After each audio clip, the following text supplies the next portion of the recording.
Abre tu Biblia en este día. Dice la poderosa palabra de Dios: ¿o ignoráis que vuestro cuerpo es templo del Espíritu Santo, el cual está en vosotros, el cual tenéis de Dios, y que no sois vuestros? Porque habéis sido comprado por precio. Glorificad pues a Dios en vuestro cuerpo y en vuestro espíritu, los cuales son de Dios.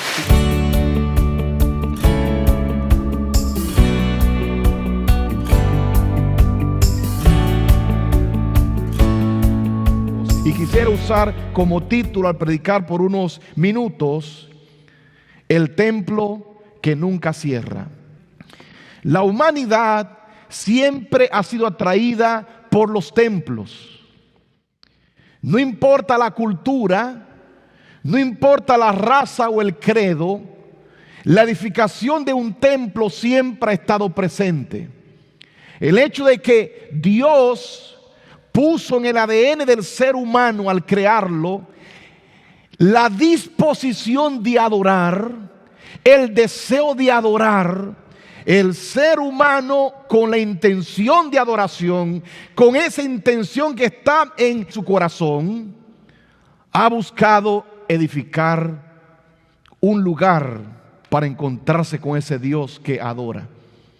Por ejemplo, te quiero compartir de algunos que la humanidad reconoce como lugares espléndidos, templos que dejan fascinados a todo el que lo mira.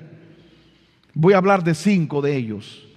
Tenemos el templo Angkor Wat, que es un templo hinduista ubicado en Camboya. Tiene 1.626.000 metros cuadrados. 1.626.000, ¿qué cosa? Metros cuadrados. Un templo extraordinario. Cubre todo su planter, un espacio de 1,6 kilómetros de espacio. En otras palabras, 1 milla cuadrada.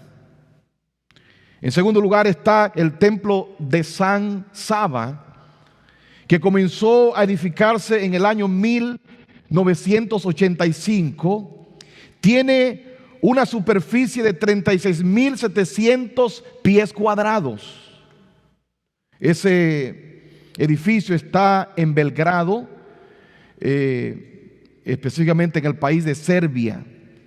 Es utilizado y construido por la iglesia ortodoxa de aquel país. Es uno de los templos más grandes del mundo.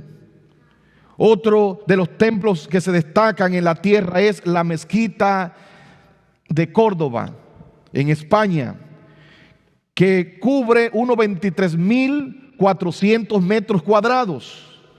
También tenemos el templo de San Pedro en el Vaticano, en Roma, que está compuesto o cubre un tamaño de 20.139 metros cuadrados. Imagínense lo grande. Y el templo más grande por su volumen, es decir, por todo lo que tiene en su construcción, el peso que tiene, ese se encuentra en Sri Lanka. Fue construido en el siglo III después de Cristo. Tardó 15 años en completarse. Se utilizaron 93.3 millones de ladrillos. Y tiene una estructura que sobrepasa los 400 pies de altura. Cuando vemos también en todas las civilizaciones antiguas, los primitivos, los aztecas, los mayas, los taínos, todos los nativos de América, se han encontrado en sus lugares de origen, donde hicieron su vida, la edificación de templos. Templos. Ahora quiero decirte que el apóstol Pablo, quien tuvo la mayor revelación de Cristo y su sacrificio en la cruz del Calvario, y lo repito, el apóstol San Pablo, quien tuvo la mayor revelación, no hubo otro que entendiera como Pablo entendió la revelación de Dios, que es la obra de Cristo y su sacrificio. Pablo nos introduce un concepto que sacude, que remueve el pensamiento humano con relación a los templos. El pensamiento de Pablo es un pensamiento revolucionario. Es un pensamiento que trastoca todas las culturas de la tierra, todos los credos, todos los pensamientos. Y el apóstol nos trae el texto de 1 de Corintios capítulo 6 versículos 19 y 20. Y él hace una pregunta a la iglesia del pasado, a la iglesia de hoy y la iglesia del futuro. Le dice: ¿acaso no saben que su cuerpo, gloria a Dios, que su cuerpo es templo del Espíritu Santo, quien está en ustedes, al que han recibido de parte de Dios? Ustedes no son sus propios dueños, fueron comprados por precio, por tanto honren a Dios en su cuerpo. Gloria a Dios. Pablo tiene 3 pensamientos en mente, 3 puntos en mente. Número 1, el sacrificio de Cristo rompió el esquema del templo judío, porque todas sus figuras y todos sus símbolos se cumplieron en la persona de Cristo. Ahora la presencia de Dios no está limitada a un lugar exclusivo. Ese es el primer pensamiento que Pablo expresa y que trae en su mente, en sus escritos. El sacrificio de Cristo rompió el esquema del templo judío, porque todas sus figuras o símbolos fueron cumplidos en Cristo. Todo lo que se hacía en el santuario, en el templo de Israel, era un símbolo de la persona de Cristo. Llegado el Señor a esta tierra, entonces todo eso dejó de ser, dejó de tener funcionalidad. Ahora la presencia de Dios está en todo lugar.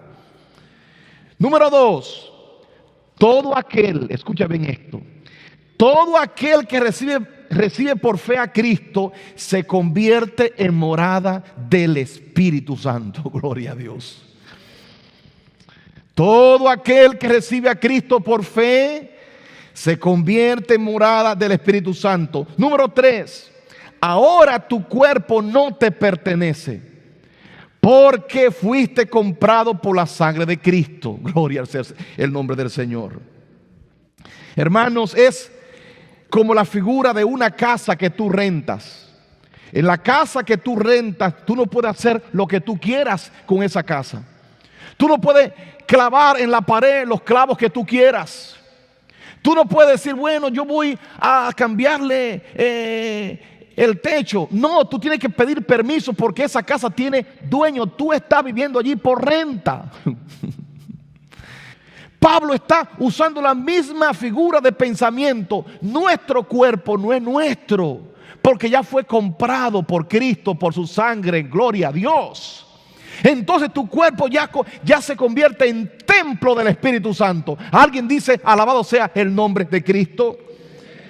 Hermano y hermana, cuando tú creíste en Cristo y aceptaste el Evangelio, la obra de la cruz, tu cuerpo se convirtió en un asiento del Espíritu Santo. En otras palabras, tu cuerpo tiene dueño. Dile al que está a tu lado, tu cuerpo tiene dueño. Se llama el Espíritu Santo. Jesucristo lo compró y ahí vive el Espíritu Santo. Bendito sea el nombre del Señor. Hermano y hermana, este pensamiento va hoy a trastocar nuestra experiencia cristiana. Hoy este pensamiento tiene que bendecir nuestro corazón. Hoy este pensamiento tiene que traer una revolución de cambios en nuestra vida. Es frecuente en las cartas de Pablo encontrar el pensamiento de que somos templos. No es una sola vez que Pablo menciona esa idea. A lo largo de sus cartas, él tiene el pensamiento de que somos una casa en construcción, somos una casa en edificación, somos una casa en proceso, somos un templo donde Dios ha de morar, está morando. Y escucha bien, cuando un concepto se repite más de una vez en la Biblia, préstale atención. Como iglesia adventista estamos conscientes de que tú no puedes hacer una doctrina y un fundamento de un solo texto. Tiene que haber más de uno. Y el apóstol, solo escribiendo a los Corintios, dice 2 veces y hace referencia de que el cuerpo es templo del Espíritu Santo. En la primera carta, en el capítulo 3, versículo 16, dice el apóstol: ¿no saben que ustedes son templo de Dios y que el Espíritu de Dios habita en ustedes? Y repite de nuevo en 2 de Corintios capítulo 6 versículo 18, dice: ¿y qué acuerdo hay entre el templo de Dios y los ídolos? Porque vosotros sois el templo del Dios viviente. Como Dios dijo: habitaré y andaré entre ellos y seré su Dios y ellos serán mi pueblo. En otras palabras, Pablo repite más de una vez el concepto de que tú y yo somos templo del Espíritu Santo. Por lo tanto, si lo repite más de una vez, me está dando a entender que este es un fundamento, este es un principio que tú puedes aplicar en tu vida. Este es un mandato de Dios, que tú y yo somos somos templo del Espíritu Santo. Pero ahora lo más interesante de todo esto, hermano, es que Pablo trae en mente, cuando está diciendo que tu cuerpo es templo del Espíritu Santo, él trae en mente la declaración del Antiguo Testamento.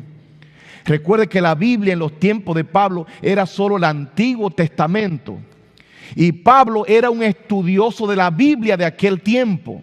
En otras palabras, Pablo conocía la Torá de arriba a abajo y de abajo hacia arriba. Él conocía toda la Escritura. La Torá, que no es más que el Pentateuco, él lo sabía completo. Es tanto que él dice que él era judío de pura cepa y era fariseo de fariseos. Y los fariseos hasta se aprendían de memoria la Torá. En otras palabras, si hay una persona que conoce el trasfondo del Antiguo Testamento, es Pablo. Y Pablo toma entonces la figura en su mente del santuario israelita, del santuario hebreo. Él trae en mente lo que dice en Éxodo capítulo 25 versículo 8, que dice: y harán un santuario para mí y habitaré en medio de ellos. Gloria a Dios. Pablo está trayendo la figura del Antiguo Testamento, de ese Dios que ha decidido habitar con su pueblo en ese santuario. Él dice: de la misma manera Dios quiere habitar en tu cuerpo ahora a través del Espíritu Santo. Hermano, la iniciativa de que Dios quiere morar en nosotros no es de nosotros, es de Él. Él desea estar íntimamente ligado con nosotros. Dice Éxodo 25 8: y harán un santuario para mí y habitaré. No es que van a hacerme un santuario y ahí lo dejan, no, yo voy a habitar a ese santuario en medio de ellos. Ahora escucha bien esto. En los 2 pasajes de 1 de Corintios y 2 de Corintios, la palabra que Pablo utiliza para templo es la palabra naos. Escucha esto. Y esa palabra, la palabra naos, se refiere a la parte interior del templo. Gloria a Dios. En otras palabras, cuando Pablo está diciendo que tú y yo somos templo del Espíritu Santo, se refiere a la parte interior del templo. Lugar santo y lugar santísimo. Pablo no se refiere a la cerca que está alrededor del templo, ni aun la parte exterior, se refiere a la parte interior. ¿Por qué? Porque la obra de que Cristo te compró con su sangre se dio en el sacrificio que se hizo en el lugar exterior del santuario. Y después que tú fuiste comprado por la sangre de Cristo, se espera que ahora Cristo está viviendo a través del Espíritu en la parte interior del santuario, que es tu cuerpo, el naos, el templo de Dios. Alabado sea el nombre de Jesús. Mi querido hermano, lo que está diciendo el apóstol es que en esa estructura interior más pequeña, donde se albergaba la misma presencia de Dios, eso mismo se está dando en la vida de aquel que ha creído en Cristo y ha aceptado su sacrificio. No olvidemos que Pablo, como judío, repito, y fariseo, conocía el sistema del santuario completamente. Pablo sabía que en el santuario habían algunos elementos que definían la funcionalidad del templo, del santuario. Podemos hablar de varias cosas, pero quiero concentrarme en dos. Antes de entrar en esas dos, quiero mencionar dos que no voy a desarrollar ni abundar. Está el elemento de la sangre. El santuario no funcionaba sin sangre. La sangre estaba presente en el lugar, en el altar del sacrificio, estaba presente en el lugar santo y también en el lugar santísimo. El sacerdote no podía entrar a ningún lugar de la parte del lugar santo ni el lugar santísimo sin sangre.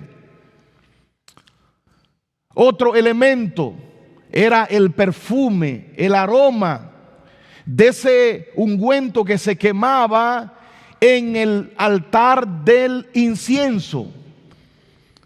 El primer elemento, quien Pablo, te repito, conocedor del pensamiento judío y de todo lo que significa el santuario, Pablo conecta dos elementos fundamentales en el funcionamiento del santuario, que si esos dos elementos no estaban, la parte interior, el lugar santo y el lugar santísimo no funcionaba.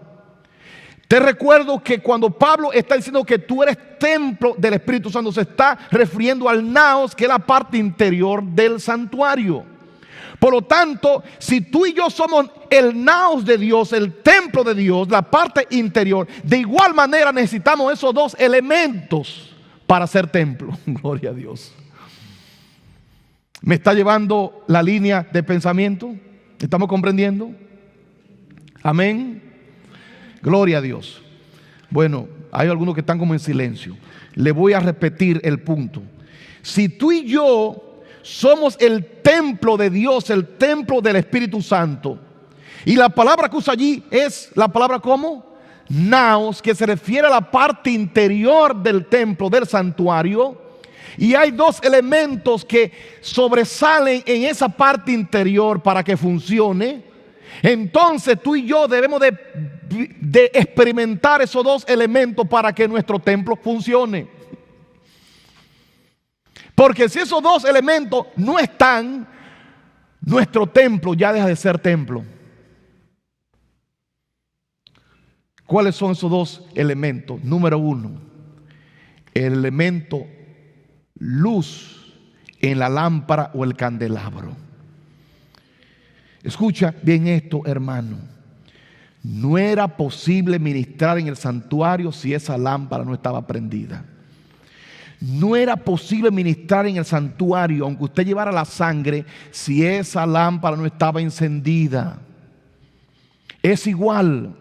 Si este edificio no se le encienden las luces, por más que tengamos cámaras, tengamos el piano, tengamos todo esto, no nos vemos. Y es un problema, no funciona. Tu casa, por más bonita que esté, si no tiene iluminación, si todo está cerrado. Y a propósito, el naos, el santuario, no tenía ventana, todo estaba cerrado. No había luz solar.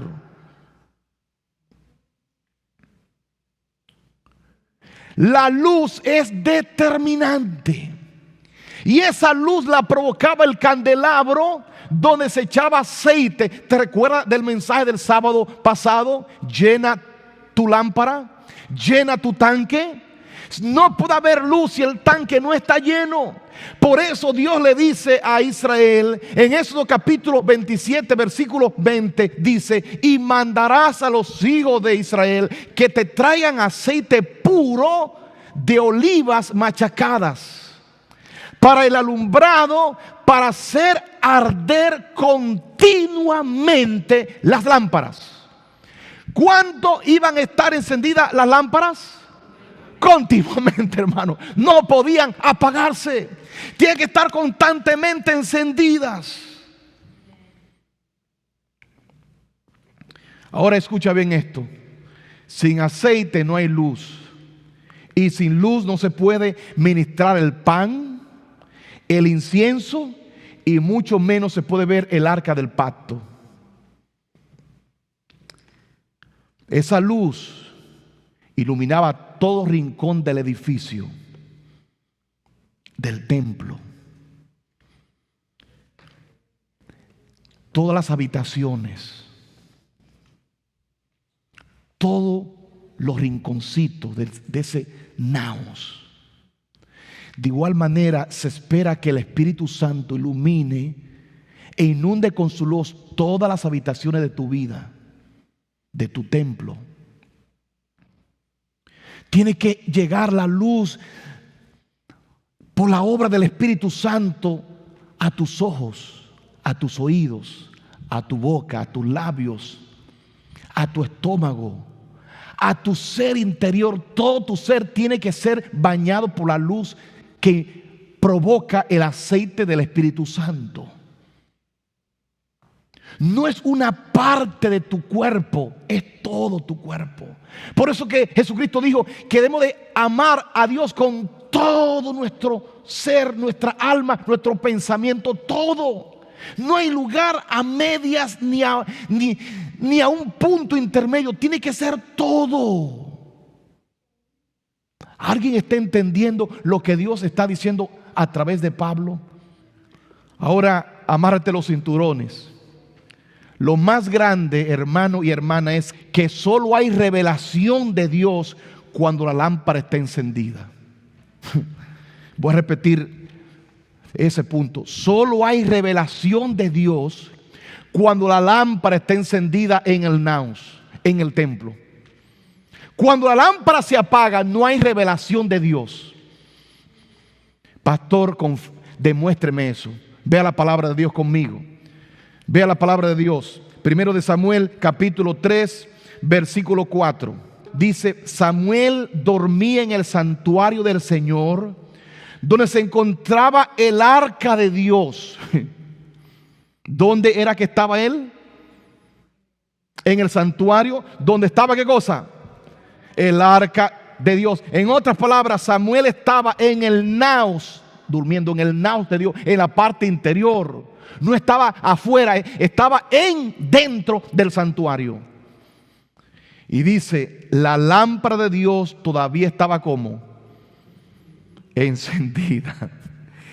Él llamó a Samuel y éste respondió: aquí estoy. Hay otras versiones que dicen que antes que la lámpara se apagara, Dios lo llamó. Eso me dice a mí dos cosas. Número uno, Dios habla cuando la lámpara está encendida. Número dos, me dice que había un problema en el santuario. ¿Cuál es el problema? El texto da a entender entre líneas que la lámpara la apagaban en algún momento. En otras palabras, estaban desobedeciendo la orden de Éxodo que Dios dio en el pasado, que esa lámpara tiene que estar siempre como encendida. Pero parece ser que había un problema económico y no había suficiente dinero para comprar aceite y ponerle a la lámpara. Por eso entonces la apagaban en la noche, contrario a la orden divina. Es como tú decir: yo quiero que me llegue más barato el bill, apaguen la calefacción y el aire en la noche. Para economizar, ¿verdad? Vamos a ahorrar de conectar los aparatos, de conectar en esto para que el bill salga más bajito. Algo así en el trasfondo de esa experiencia estaba Israel. Y cuando usted lee todo el contexto del tiempo de Elí, se da cuenta que el pueblo estaba en problemas espirituales. Porque los sacerdotes, hijos de Elí, tenían una vagabundería, una sinvergüenzada. Los hijos de Elí estaban abusando de su posición, haciendo y provocando inmoralidad. Dice que cuando las damas llegaban al templo, ellos la miraban con codicia y decían: ese es para ti y ese para mí. Y así estaban, una vagabundería a la cuarta potencia. Y hermano, y eso se revela en ese punto.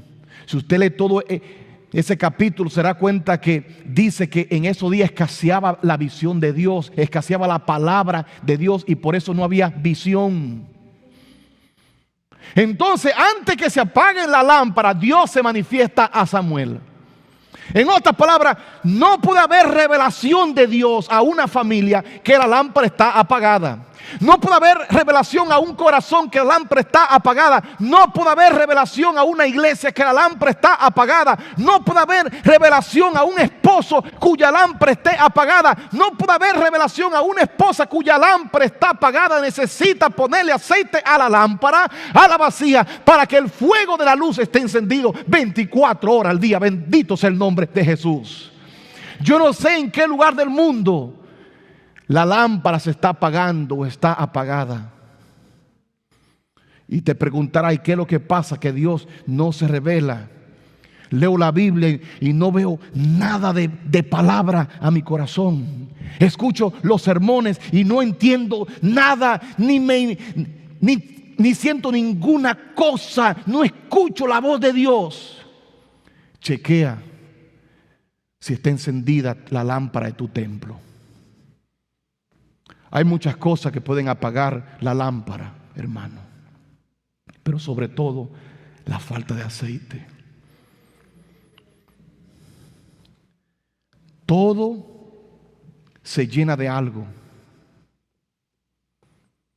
aunque sea de aire, pero algo va a ocupar el lugar de lo que está vacío. Si tu vida no tiene aceite, no tiene unción del Espíritu, de algo se va a llenar. Se va a llenar de las cosas de esta vida, de los programas de televisión, de la internet, de tantas cosas que pueden llenar nuestro interior.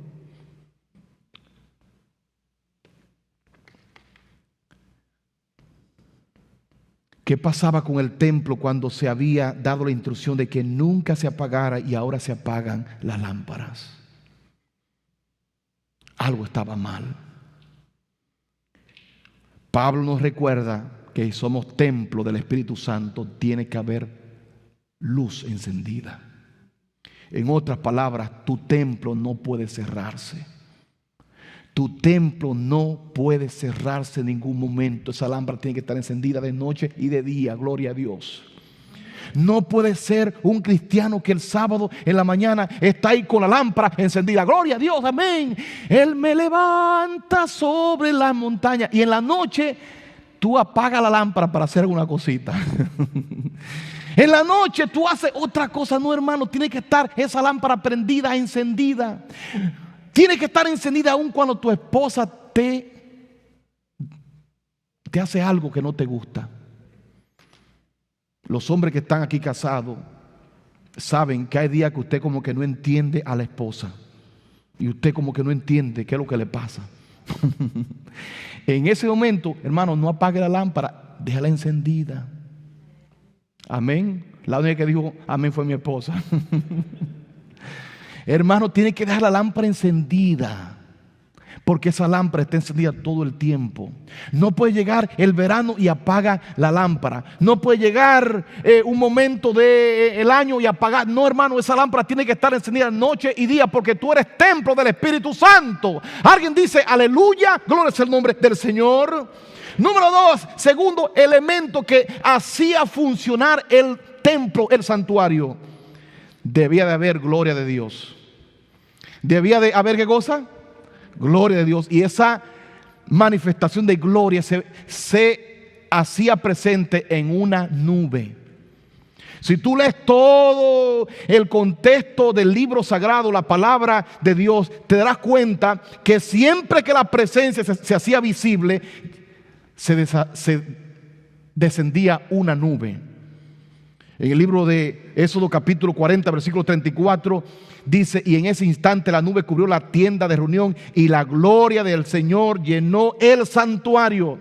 Cuando terminaron de edificar el templo, la nube llenó el santuario, llenó el naos. Gloria a Dios. En Primera de Reyes capítulo 8, versículo 10 al 11, Segunda de Crónicas 7, 1 y en Ezequiel 43, versículo 1 al 5, presenta momentos cuando la gloria de Dios se hizo visible en una nube.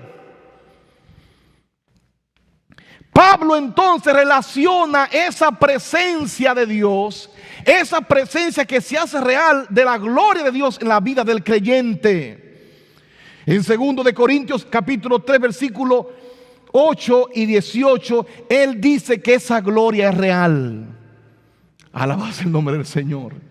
Dice el apóstol en el versículo 8 de 2 de Corintios, dice: pues bien, si aquel ministerio fue así, es decir, Pablo está trayendo al pensamiento del lector, señores, si ese ministerio de la gloria de Dios fue así en el antiguo edificio, en el santuario de Israel, mira lo que dice ahora: ¿no será todavía más glorioso el ministerio del Espíritu Santo? Gloria a Dios. Lo que está diciendo Pablo es que si la sangre de machos cabríos hacía posible que la gloria de Dios descendiera, la nube descendiera, ahora en el ministerio de Cristo, hermano, oficiando su propia sangre en el santuario celestial, la gloria es más real y más gloriosa. Gloria a Dios. Lo que está diciendo el apóstol es: si el ministerio, si aquel ministerio, ¿cuál ministerio? El ministerio sacerdotal del pasado, lo que sucedía en el santuario de Israel. Ahora dice él: ¿no será todavía más glorioso el ministerio del Espíritu? ¿Cuál ministerio del Espíritu? Versículo 18 dice: por tanto nosotros todos, mirando a cara descubierta como un espejo la gloria. ¿Qué cosa? La gloria del Señor, somos transformados de gloria en gloria en la misma imagen como por el Espíritu del Señor. En otras palabras, mientras tú estás contemplando la gloria de Dios moviéndose en tu interior, ella está provocando en ti la imagen de Cristo a través del Espíritu Santo. En otras palabras, el Espíritu Santo trae la gloria de Dios y trae la luz de tu lámpara. Entonces cuando la luz de la lámpara está encendida y hay gloria, el pan cobra sabor. El pan tú lo puedes ver y te lo puedes comer. La oración cobra poder, porque tú puedes ser parte del altar del incienso. Alabado sea el nombre de Cristo. Y cuando Cristo murió en la cruz, el velo que dividía el lugar santo del lugar santísimo se rompió en dos. Y ahora la gloria de Dios puede estar en tu vida. ¿Alguien alaba el nombre de Jesucristo? En otras palabras, hermano, en ti se puede ver la luz de Dios y su gloria. ¿Y eso es cuándo? Constantemente. ¿Cuándo? Todos los días, todas las semanas. Ese templo no se cierra, hermanos. Digo esto con dolor en mi corazón. He hablado con varios compañeros, le he preguntado cómo te está yendo en esta experiencia, para uno saber cómo está la cosa, para saber si solo es uno que vive situaciones difíciles. Y me decía un compañero, y otros más, hay hermanos que lo he perdido ya. He perdido a varios hermanos en esta cuarentena. Hermanos que No hay forma de contactarle, hermanos que no me toman el teléfono. No sé de ellos dónde estarán, si estarán en la fe, si no estarán.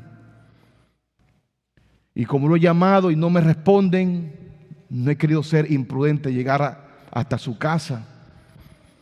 Uno me decía, fui a la casa de alguien, no me abrieron, sabía que habían personas, pero no me abrieron. Y se entiende que en esta situación de la pandemia nadie quiere que le visiten. Pero hermano, ¿por qué hay gente que en este tiempo ha perdido su fe? ¿Por qué hay gente en este tiempo que se han desconectado de Dios? ¿Sabe por qué? Porque han olvidado que ellos son templos. Y cuando tú eres templo de Dios, del Espíritu Santo, hermano y hermana, ese templo no se cierra. Puede venir cuarentena, puede venir coronavirus, puede venir fosforovirus, todos los virus que quieran venir, y tu templo sigue abierto, porque no hay nadie que lo pueda cerrar. El único que puede cerrar ese templo se llama Jesucristo. Cuando tú vayas al descanso, después ese templo está abierto 24 horas al día. No importa lo que diga Donald Trump, no importa lo que diga Obrador, no importa lo que diga quien diga, tu templo debe de seguir abierto. Gloria a Dios. Llegarán días, hermano, que esta casa de oración se va a cerrar. No por 3 meses, para siempre. Y solamente van a sobrevivir aquellos que su templo esté iluminado con el aceite y la luz del Espíritu y la gloria de Jehová. Bendito sea el nombre de Cristo. Porque ese templo no hay nada que lo puede cerrar. Hermano y hermana, tu templo debe de permanecer abierto. Tu templo tiene que estar funcionando de noche y de día. Tu lámpara tiene que estar encendida, no importa cómo tú te sientas.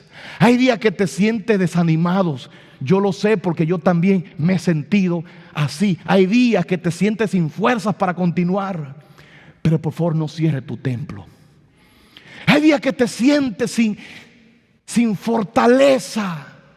Pero si tu templo no se cierra, hermano, el Espíritu Santo va a traer nuevas fuerzas. No te des por vencido, hermana y hermana, por más grande que sea el problema. No te desconectes de tu Dios. Mantente fiel a Él. Pablo hace referencia a 2 elementos cuando trae al punto del templo. Número 1, la fornicación. Y número 2, trae el punto de la idolatría. Dice, ¿cómo tú vas a tener un ídolo cuando tú eres un templo? Recuerden el caso de Manasés, que Manasés trajo al templo de Dios ídolos, imágenes, y la puso en el mismo templo de Dios. Y muchas veces nosotros ponemos otras cosas en el templo. Nuestra vida, toda cosa que esté por encima de Dios se convierte en un ídolo. Y estamos metiendo un ídolo en nuestro templo, nuestro cuerpo. ¿Qué ídolo has metido?